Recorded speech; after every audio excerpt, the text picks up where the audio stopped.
안녕하십니까. 알파스트리트 파트너스입니다. 2025년 4월 24일 목요일 마감 시장 보겠습니다. 코스피 지수가 0.13% 빠져서 2522로 마감을 했습니다. 네, 오늘 결국에는 거의 변화가 없었습니다. 약보합 정도로 마감을 했고요.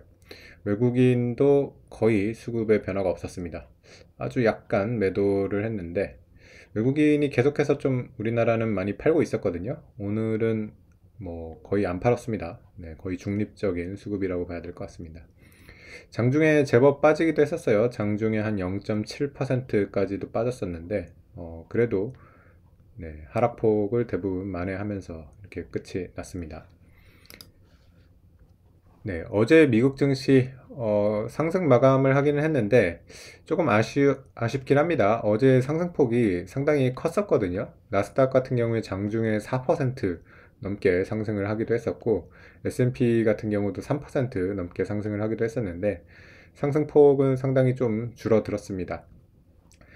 네, 일단은 뭐 어제 이어가지고 계속해서 이제 관세에 대해서 좀 완화적인 발언, 그리고 트럼프와 파월의 어떤 갈등도 조금 완화가 되면서 미국 증시가 뭐 이틀 연속 반등을 하긴 했는데, 또 이렇게 많이 오르다 보니까 또 트럼프가 그렇게 또 좋은 말은 안 해요. 확실히 그 중국이랑 이런 협상이 되긴 될 거지만은 뭐 그렇게 또 쉽게 될 거는 아니다. 뭐 이런 얘기가 또 나오면서 상승폭을 좀 많이 줄였고요.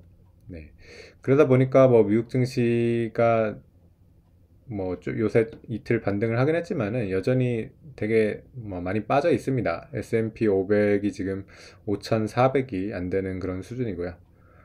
네, 다우 같은 경우도 뭐 장중에 4만을 회복하기는 했었는데 결국에는 39,600대 이 정도에서 마감이 됐습니다.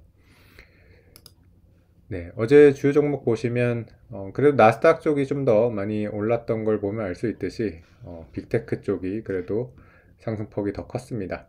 테슬라가 5% 올라오면서 250달러에 마감을 했고요. 엔비디아가 3.8% 오르면서 100달러 위로 다시 올라왔습니다. 네, 브로드컴이 4%, AMD도 4%, 네, 마이크론도 거의 4% 가까이 오르면서 반도체 주식들 그래도 좀 반등을 했고요. 네, 다른 빅테크들도 보시면 아마존이랑 메타가 4%대 오르면서 상승폭이 제법 괜찮았습니다. 네, 그리고 다른 섹터 보시면 금융주, 은행주 쪽이 좀 강했고요. 나머지 섹터는 좀 약했습니다. 빠진 쪽도 많이 보이고요. 필수 소비재 쪽 대체적으로 좀 빠졌고요. 에너지 섹터 좀 빠졌고요. 네, 헬스케어도 거의 뭐 중립적인 그런 움직임이었습니다. 산업재 쪽에서 조금 상승이 많이 나왔는데요. 보잉이 6% 오르면서 상당히 좋은 모습을 보여줬습니다. 방산 업체죠. RTX 같은 경우도 거의 6% 가까이 오르면서 네. 사실 미국 방산 업체는 뭐 유럽이나 우리나라에 비해서는 좀 주목을 많이 못 받긴 했는데 그래도 그렇게 나쁜 모습은 아닌 것 같아요. 네, 그래서 오늘 사실 좀 우리 증시도 반등을 하기를 기대를 했는데 우리 같은 경우는 뭐 상승하지는 못했고요. 니케이 같은 경우는 오늘 0.6% 오르면서 그래도 좀 반등하는 모습이었는데 국내는 조금 국내에 약간 안 좋은 뉴스가 하나 뜨면서 좀 하락 쪽으로 이렇게 기운 것 같습니다. 오늘 우리나라 GDP 발표가 있었는데 네, 컨센서스가 0.1%였거든요. 그래도 0.1%라도 성장을 할 줄 알았는데 마이너스 0.2가 나오면서 예상 외로 네, 경기가 수축을 했고요. 네, 이게 이제 1분기 GDP인데 확실히 우리나라 1분기가 뭐 여러 가지 뭐 정치적 불확실성도 많이 있었고요. 이런 대외 여건도 그렇게 녹록치가 않은 그런 상황이어서 네, 그 역성장을 하고 말았습니다. 네, 그래서 역성장이 제법 나와요. 보면 22년 4분기도 그렇고요. 작년 2분기, 네, 그리고 이렇게 또 역성장이 나왔는데, 확실히 뭐 GDP가 잘 나와야지 이것도 증시에 당연히 좋은 거라서 이렇게 역성장이 나오는 거는 좀 걱정이 될 수밖에 없는 것 같습니다.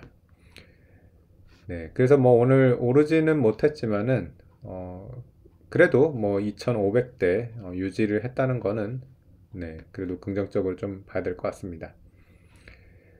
다른 지표들 좀 보시면 아무래도 우리나라 GDP가 좀 약하고 그리고 달러 인덱스가 조금 반등을 했어요. 다시 100 가까이 이렇게 오면서 네, 달러 원 환율 같은 경우는 조금 이렇게 올랐습니다.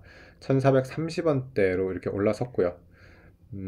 최근에 이제 저점이 1410원대까지도 빠지기도 했었는데 1400원 밑으로는 결국에는 가지 않았고요. 다시 약간 상승하는 그런 모습을 보여주고 있습니다. 네, 그래서 만약에 상대적으로 미국이 좀 또 강해지고 우리나라가 약해지면 환율은 좀 올라갈 수도 있을 것 같아요. 최근에 이제 고점이 뭐 1480원대까지도 갔으니까 그거를 뭐 되돌린다고 하면 뭐 1450원대 뭐 이 정도까지는 또 올라갈 수도 있지 않을까 그렇게 생각을 하고 있습니다. 네, 오늘 우리나라 주요 종목들 한번 보시겠습니다. 네, 삼성전자는 보합으로 마감을 했고요. 하이닉스가 1.5% 빠졌습니다. 하이닉스 오늘 실적 발표를 했는데 실적 자체는 잘 나왔어요.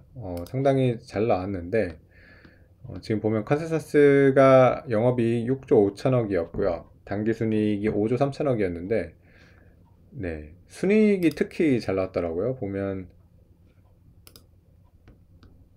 네, 영업이익이 7조 4천억 이렇게 나왔고요. 당기순이익이 8조가 넘게 나왔습니다. 그래서 순이익이 상당히 잘 나왔고 영업이익도 7조 4천억이면 어쨌든 컨센서스보다 상당히 높게 나와가지고 뭐 이 정도면 어닝 서프라이즈긴 한데 주가는 빠졌어요. 확실히 우리나라 증시는 뭐좀 미리 선반영이 너무 심해서 그런지 실적이 잘 나와도 당일에 이렇게 주가가 좀 빠지는 경우가 많습니다.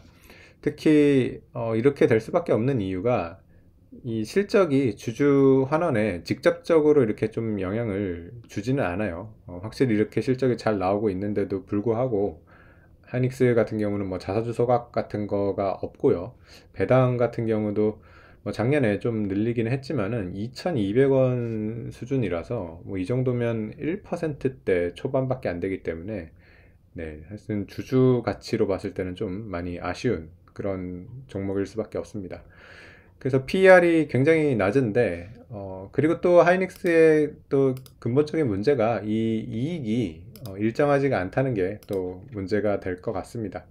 이익이 이렇게 좀, 이번 분기 같은 경우는 많이 나왔지만은, 과연 앞으로 미래에도 이렇게 계속해서 꾸준히 이익이 잘 나올지, 그런 것들이 좀 의문이기 때문에, 업황이 안 좋을 때 보면 하이닉스는 막 적자도 쉽게 가거든요. 네, 그러다 보니까 좀 주가에 이런 좋은 실적이 반영이 되기가 어렵지 않은가 네, 그런 생각이 듭니다. 네, 오늘 좀 좋았던 섹터는 조선이랑 원자력이 상당히 좋았습니다. 일단 조선 보시면 한국조선해양이 오늘 거의 7% 가까이 오르면서 거의 25만 원 가까이 지금 갔습니다. 최근 들어가지고 고점 수준이고요.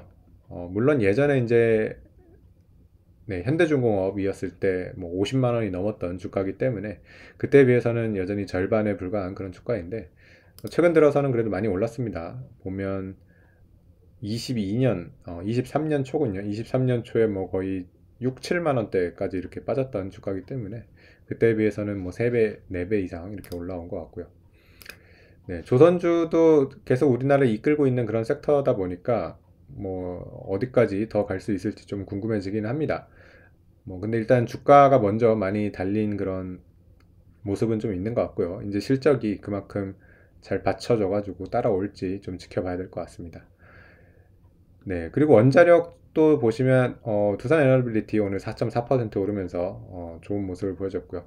그 방산도 나쁘지 않았습니다. 하나 에어로스페이스가 1.2% 상승을 했고요. 네, 그 정도가 오늘 좀 상승을 했던 섹터인 것 같고요. 다른 섹터들은 대체적으로 좀 하락을 했습니다. 현대차 쪽도 좀 하락을 했고요. 2차전지 같은 경우도 에너지솔루션 2% 빠지면서 조금 하락을 했습니다. 네, 금융주 같은 경우는 그래도 보합 수준이었던 것 같은데요. KB금융이 0.4% 빠졌고요. 메리츠 금융주주도 0.7% 하락을 했는데 하나금융주주는 1% 정도 상승을 했습니다. 하나금융지주가 확실히 좀 그 금융주 중에서 괜찮아 보이기는 해요. 배당도 거의 6% 가까이 되고요. 자사주 소각도 잘 하는 그런 기업이다 보니까 이 총 주주 수익률로 봤을 때는 거의 9% 나온다고 합니다. 그래서 계속해서 좀 눈여겨보고 있는데, 최근 1년을 보면 계속 횡보만 하고 있어요. 네. 그래서 한번 주가가 밸류업 이후로 이렇게 좀 레벨업을 한 다음에 거기서는 이제 더 올라오지 못하고 있는 그런 모습인데, 뭐 일단 주주 환원은 잘 하니까 실적이 좋아지면 하나금융주주 같은 경우는 바로 반영이 될 것 같기는 해요. 그래서 실적이 좀 좋아지는 그런 모습이 나오면 주가가 좀 상승할 수 있지 않을까. 네, 그렇게 좀 보고 있습니다. 네, 그래서 뭐 우리 증시 같은 경우 그래도 2500선에 올라오고서 또 약간 또 횡보를 하려고 하는 그런 모습인 것 같습니다. 네, 미국 증시가 여전히 뭐 지금 안 좋은 그런 상황이라서 뭐 이틀 반등을 했지만 저번에 이제 트럼프가 관세 유예하고서 반등했을 때 그 수준보다도 지금 낮아요. 네, 그러다 보니까 확실히 미국 증시가 많이 약하다는 그런 생각이 들고요. 상대적으로 국내 증시 조금 선방을 했는데 오늘 같은 경우는 네, 국내 증시가 상대적으로 조금 약한 그런 모습을 보여줬습니다. 네. 그래서 뭐 가장 큰 문제인 이런 관세 뭐 이런 것들이 조금 계속해서 이제 협상 결과가 이제 나오기만을 기다리고 있는 그런 상황인데 뭐 좀 괜찮은 뉴스들이 나오면 그래도 이렇게 횡보를 하다가 다시 또 좀 올라가는 방향으로 가지 않을까 그렇게 생각을 하고 있습니다. 네, 오늘 시황은 여기까지 하겠습니다. 감사합니다.